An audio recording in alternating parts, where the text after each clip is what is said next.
Good evening. Ira Epstein, and here we are with your financial market wrap-up. And this wrap-up is for the evening, as we're here now on Monday, the 3rd of November, 2025. It's about 7 p.m. Central Time. We're seeing a bit of a correction tonight hitting in the stock markets. We saw it all day long today. The strongest performers were the NASDAQ and the S&P during the day. Metals are giving up a lot of their gains. They've been doing this for a while.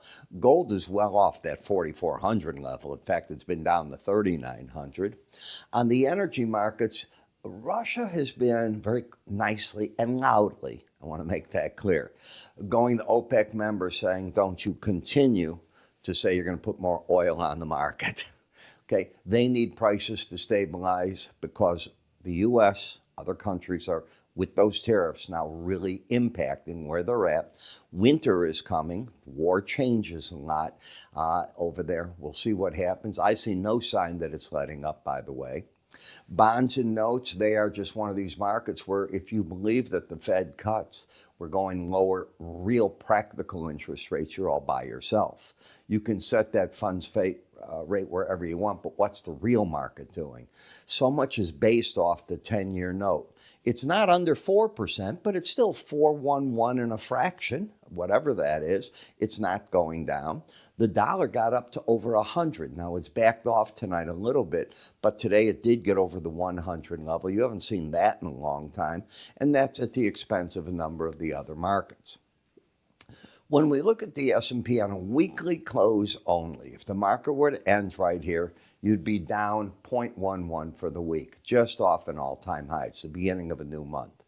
You can see the consolidation I had mentioned to you in my bit of pill craziness via my back. I'm not on those anymore, thank God. I'm now on the Tylenol type pills and the other things that helps you with your back, but not those crazy pills.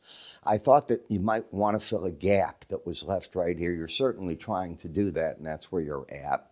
The pattern is still one of higher lows, higher highs. You haven't left the bullish pattern yet. You do if you get under 69.43.5. Be careful. I'm sorry, 68.43.5.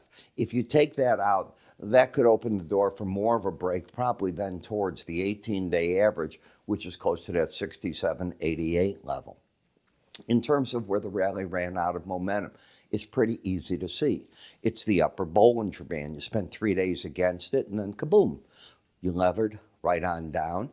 Now, are we losing the embedded reading? You have a 79.24 reading. Any close under 79 says you lose that reading, and the odds then strongly favor you're going to wherever the 18-day average is.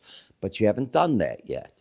So you're right at a cusp where it can happen one way or the other.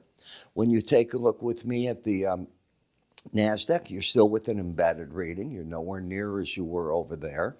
You still have the higher highs, higher lows.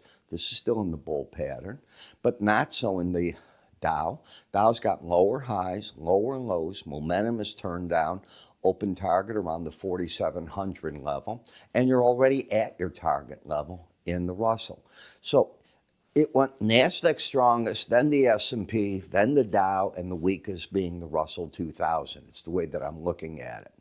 In the DAX, you failed against several times the 18-day average, and you come right back down making new lows. So when people say, go there and buy Europe, they're doing better than us, does that look like that's the case? Not in the short term, it doesn't. In the 10-year notes, you're still looking at interest rates that are falling, but you're entering soon levels of support here via the 112 area, the combination of the black line, the Bollinger Band, and the 100-week average, and the same thing going on in the 2-year notes.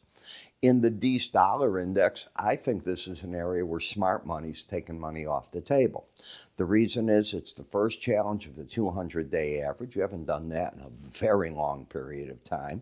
You're at the upper Bollinger Band and you're overbought. I am not a top picker. There is a huge difference between saying it is time to take money off the table and let whatever's going to happen, happen without you involved sometimes. In the euro, it's a flip-flop. You're falling down, but you're not at the 200-day average yet. Get there, and I'll say the same thing. But you're at a point where you're oversold, having trouble. Aussie dollar, the swing line is down. The market's fighting for support. What used to be resistance was the 100-day average and the 18. It got through those, and now those are acting as temporary support levels. In Bitcoin, I'm sorry that I didn't change this. This is the expiration of Friday. I had it right on on another part of the chart. I didn't do it there. My fault.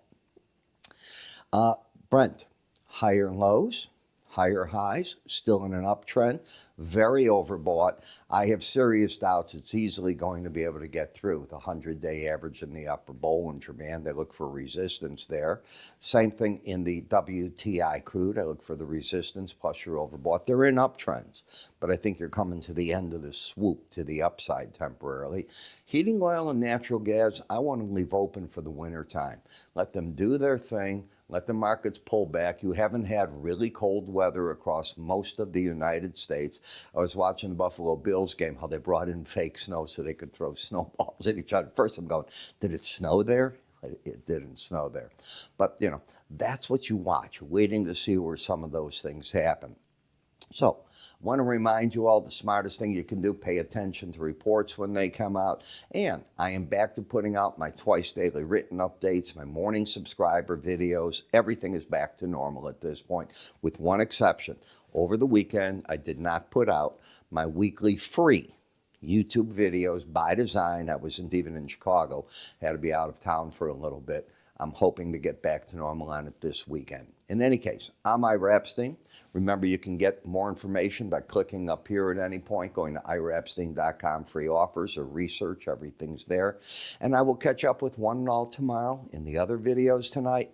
You have a great evening.